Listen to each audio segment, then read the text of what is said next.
요한복음 첫 시작입니다. 요한복음은 예수님 제자인 요한이 AD 90년쯤에 쓴 글이에요. 복음서 중에 가장 늦게 써진 책이죠. 1장 1절 태초에 말씀이 계시니라. 이 구절이 창세기 1장과 굉장히 비슷한 느낌을 받았어요.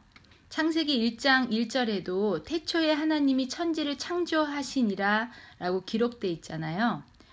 같이 태초에 라고 시작되는 부분에서 느낌이 굉장히 비슷한 느낌을 받았거든요.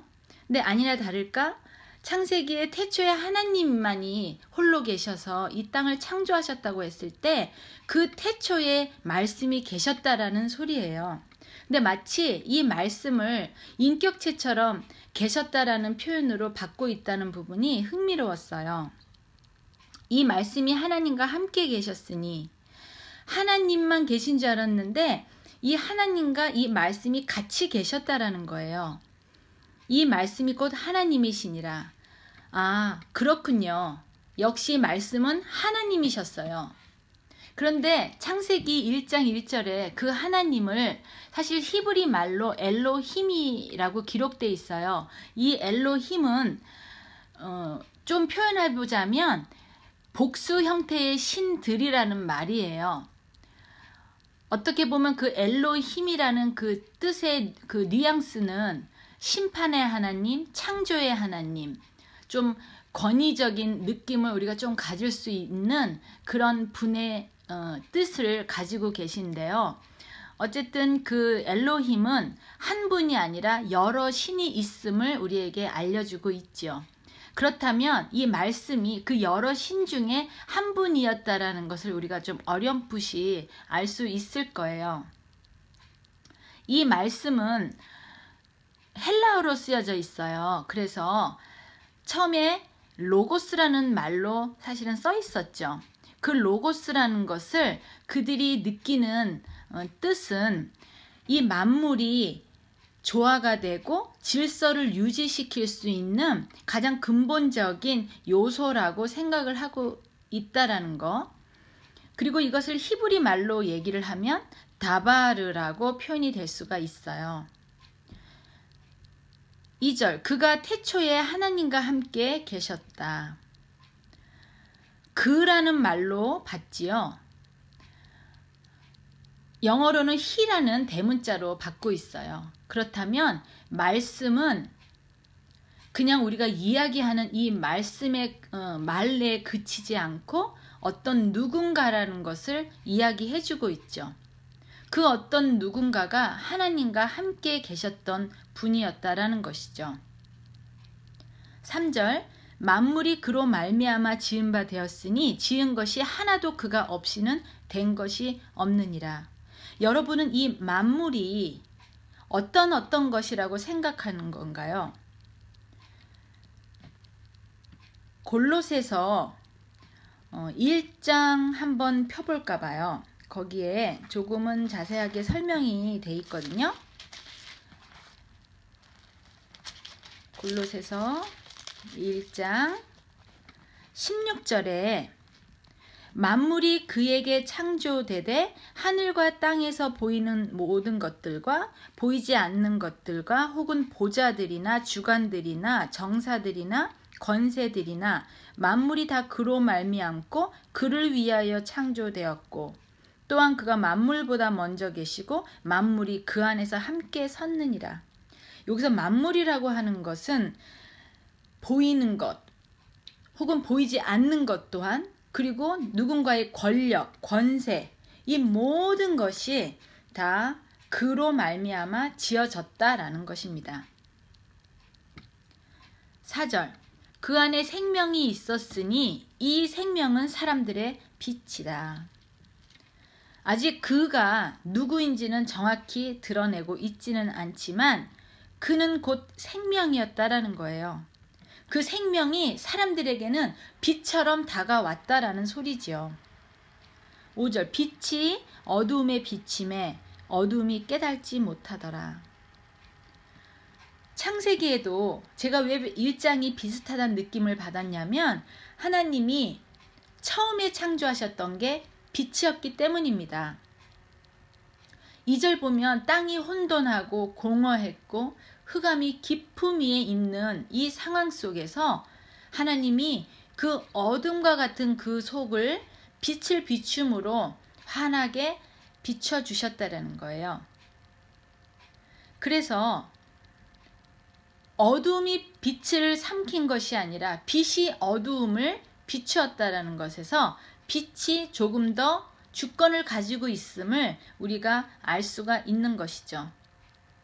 지금 요한이 이 상황 가운데 뜻은 이 세상에 주님이 오셨는데 세상 사람들이 알아보지 못했다라는 뜻으로 기록되었지만 우리가 조금은 그런 영적으로 또한 창조 세계에서 그러한 빛이라는 건 주님을 상징하고 있었다라는 거, 그것을 좀 알면 좋겠습니다. 하나님께로서 보내심을 받은 사람이 났으니 이름은 요한이라. 여기서 요한은 세례 요한을 말하는 것이죠. 그는 하나님께로 보내심을 받은 사람이라는 거예요. 그러나 비단 세례 요한뿐이겠습니까? 우리도 모두 다 하나님의 어떤 사명을 가지고 이 땅에 보내심을 받은 자라는 것을 생각하시길 바랍니다. 그는 예수님을 증거하는 자로 보냄을 받았지만 누군가는 어떤 디자이너로 보냄을 받을 수도 있고요. 누군가는 회계사로, 또 누군가는 그냥 주부이지만 자녀를 잘 키울 수 있는 그 사명을 부여받고 이 땅에 온 걸 수도 있습니다. 그러나 우리의 그 모든 삶은 그 각자 있는 그곳에서 주님을 증거하기 위해 보냄을 받았다라는 것 기억했으면 좋겠습니다. 7절, 저가 증거하러 왔으니 곧 빛에 대하여 증거하고 모든 사람으로 자기를 인하여 믿게 하려 함이라. 나중에 주님께서 증거하시는 부분이 있지만 사실은 하나님께서 어떤 사람의 증거가 필요하시겠습니까? 그러나 사람은 보이는 것을 믿음으로 사람의 입을 통한 그 증거를 통해 한 사람이라도 구원을 받게 하시기 위하여 이 요한의 증거를 사용하셨다라는 이야기입니다. 8절, 그는 이 빛이 아니요 이 빛에 대하여 증거하러 온 자라. 빛이 아니다라는 표현은 사람들이 그가 빛일까라고 생각을 했다라는 거죠.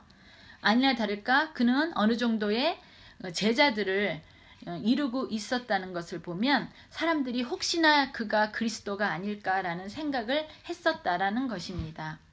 9절, 참빛 곧 세상에 와서 각 사람에게 비치는 빛이 있었나니.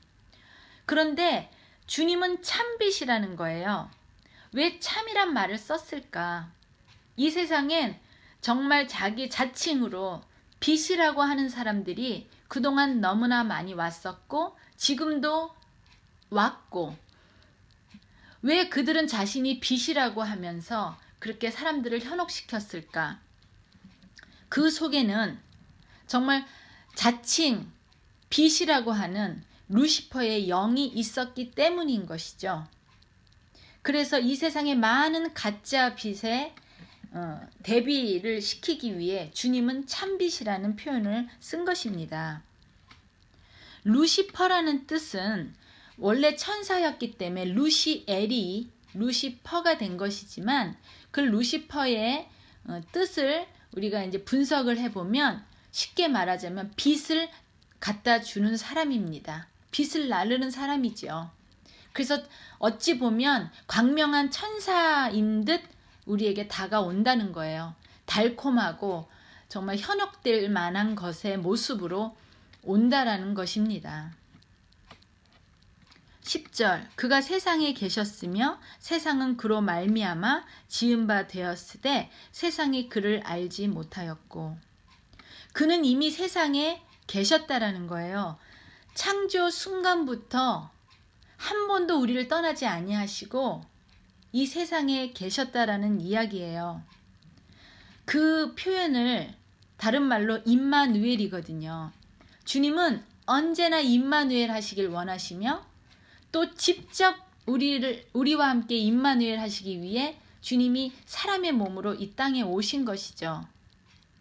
그러나 우리가 결국 그를 죽였고 결국 또 주님은 임마누엘 하시기 위해 언젠가 다시 오시리라고 우리에게 약속을 해주신 거예요. 우리에게 눈으로 보이지 않든 보였든 주님은 언제나 말씀 그 자체로 우리와 함께 하셨는데 세상은 주님을 알아보지 못하고 있다는 사실입니다. 11절 자기 땅에 오매 자기 백성이 영접지 아니하였으나 모든 것이 주님의 것이죠.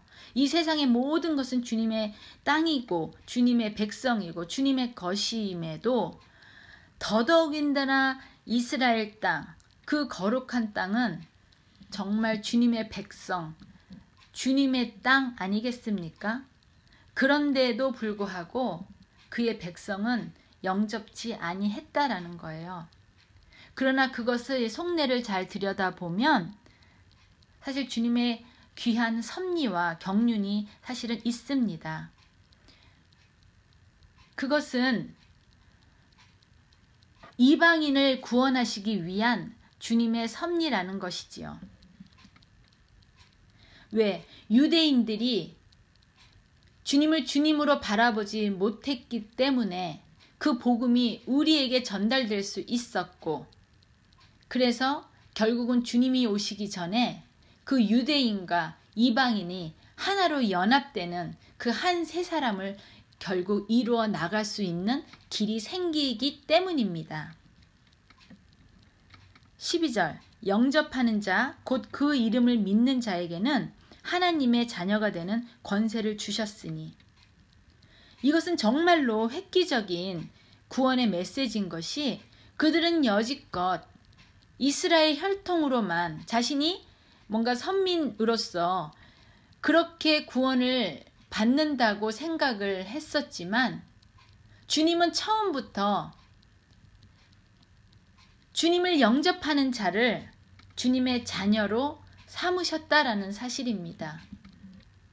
창세기에도 보면 아브라함에게 할례를 명령할 때 그 집에 사는 종들과 타국일진이라도 할례를 받으면 유대인과 같이 그 절기를 지키고 하나님을 섬길 수 있게 허락하셨다라는 건 처음부터 하나님은 유대인뿐만 아니라 이방인들 또한 하나님의 자녀로 삼으시고자 하는 뜻이 있으셨다는 걸 우리가 알 수가 있죠.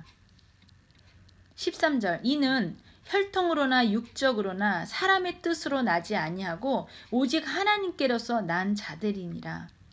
이것은 사람들의 그 본능상 내 가족, 내 거, 내 생각으로만 이렇게 좀 국한되려고 하는 것들이 좀 있잖아요. 그렇지만 하나님의 생각은 우리와 다르잖아요. 하나님의 생각은 우리보다 더 높고 그의 구원의 계획은 우리의 틀 안에 가둬놓을 수는 없는 것이죠.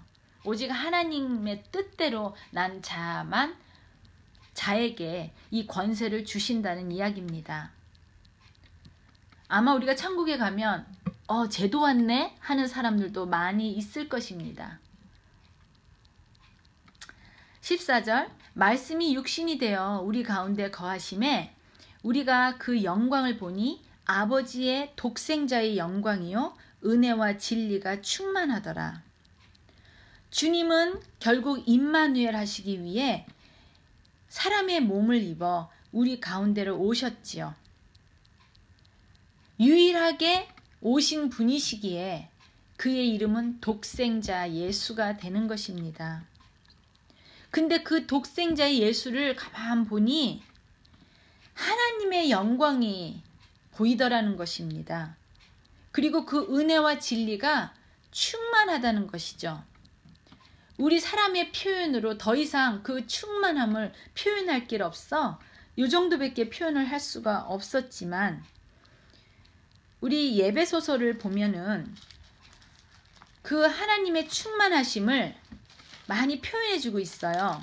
얼마나 주님이 그 충만하심을 우리에게 주시고자 하는 뜻이 에베소서를 좀 가만히 읽어보시면 굉장히 그것이 많이 나옵니다. 단적으로 하나만 찾아볼까요? 이 에베소서 3장 8절을 보니 모든 성도 중에 지극히 작은 자, 보다 더 작은 나에게 이 은혜를 주시는 것은 측량할 수 없는 그리스도의 풍성함을 이방인에게 전달하게 하시기 위함이다라는 거죠. 그래서 주님이 우리에게 주님의 각종 지혜를 알게 하셨다라는 거예요. 영원부터 만물을 창조하신 하나님 속에 감추었던 그 비밀의 경륜 또한 우리에게 알려주셨다라는 거죠. 또 16절을 보니까 그 영광의 풍성을 따라 그의 성령으로 말미암아 너희 속사람의 능력으로 강건하게 하옵시며. 그래서 어떻게 되길 원하시냐면 18절 보면 그 성도들과 함께 지식에 넘치는 그리스도의 사랑을 알아 그 그리스도의 넓이와 길이와 높이와 깊이가 어떠함을 깨닫게 되기를 원하신다는 거예요. 하나님의 모든 충만하신 것으로 너희에게 충만하게 하기를 구하노라. 또 4장 13절을 보면 우리가 다 하나님 아들을 믿는 것과 아는 일에 하나가 되어 온전한 사람을 이루어 그리스도의 장성한 분량이 충만한 데까지 이르기를 원한다는 거예요. 우리의 믿음의 수준이 이 정도면 될까가 아니라 진짜 주님이 우리에게 바라시는 바는 어린아이의 신앙에 머무르지 않고 주님의 모든 것을 다 알길 원한다는 거예요. 그리고 그리스도의 장성한 분량만큼 성장하기를 원한다는 것이죠.